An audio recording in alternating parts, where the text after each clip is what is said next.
In the world of international arms trading, most attention goes to manufacturers, generals, and politicians. But behind every major deal is a hidden figure, the crossing engineer. These specialists don't have official titles, but they're the fixers who make impossible deals happen. The crossing engineer is a master of systems, part deal maker, part lawyer, part logistician. They know the laws, the loopholes, and the people who matter. Their job, engineer a pathway for a deal to cross every legal, political, and logistical hurdle.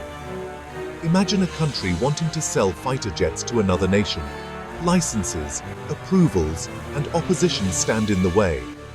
The crossing engineer navigates this landscape, holding quiet meetings and drafting complex agreements. Their goal is simple: get the deal done, no matter the obstacles. They operate in the shadows, wielding influence far from public view. The arms trade isn't just business, it's a world of secrets and power. The crossing engineer is the key that unlocks the deal, the ghost in the machine. To understand the arms trade, you must first understand the crossing engineer.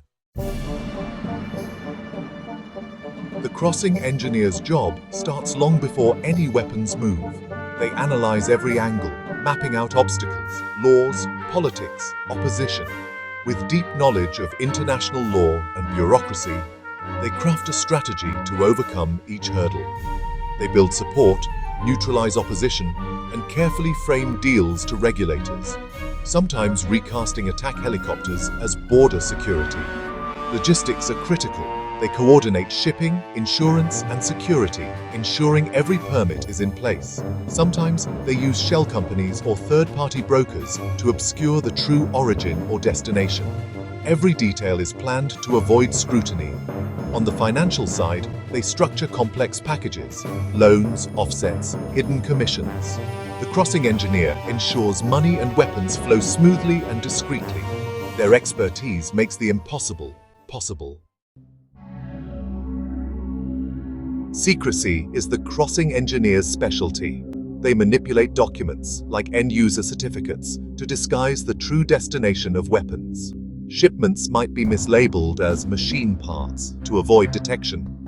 The engineer coordinates these deceptions using trusted shipping routes or bribing officials. Intermediaries and shell companies create a maze of transactions, making the real buyer and seller nearly impossible to trace.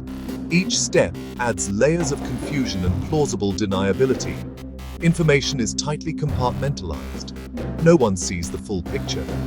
The finance team doesn't know the shipping route. The shipper doesn't know the end user. This fragmentation protects everyone involved and frustrates investigators. The truth isn't erased, it's shattered into 1,000 pieces.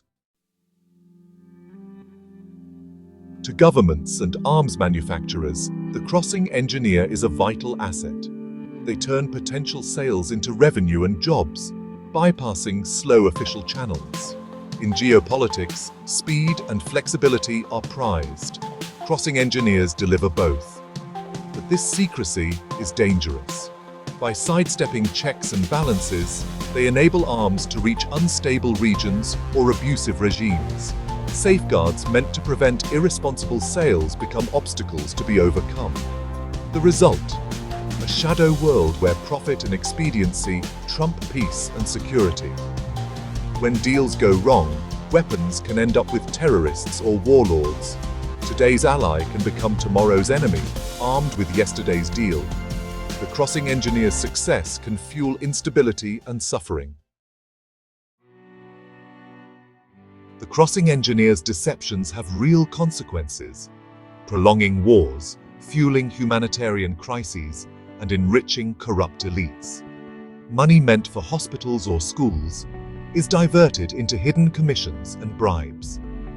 This cycle of secrecy and corruption undermines development and good governance. Constant rule-bending erodes international law and trust between nations. When powerful countries act with impunity, the world becomes more dangerous for everyone. The short-term gain of a secret arms deal comes at the cost of long-term stability. Real peace requires dismantling the shadowy world where crossing engineers operate. That means radical transparency, stronger treaties, and public oversight. Only by bringing the arms trade into the light can we hope to control its impact and build a safer world.